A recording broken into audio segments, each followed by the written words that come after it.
నమస్కారం ఘంటారావానికి స్వాగతం. ముందుగా ప్రధాన అంశాలు. నాగార్జున సాగర్ కు ఎగువ నుంచి కొనసాగుతున్న వరద 585 అడుగులకు చేరిన నీటి మట్టం.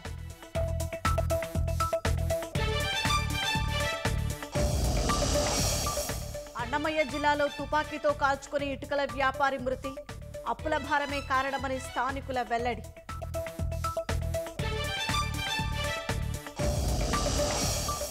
ఆర్టీసీ డ్రైవర్పై దాడి చేసి ఫోన్ లాక్కెళ్లిన దుండగులు. జంగారెడ్డిగూడెంలో బస్సుకు మరమ్మతులు చేస్తుండగా ఘటన.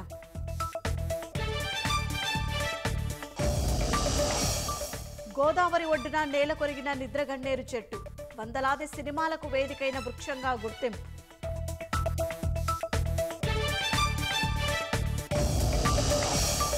అమెరికా అధ్యక్ష బరిలో తొలిసారి మహిళా అభ్యర్థి. కమలా హారిస్ పేరును ప్రకటించిన డెమోక్రాటిక్ పార్టీ.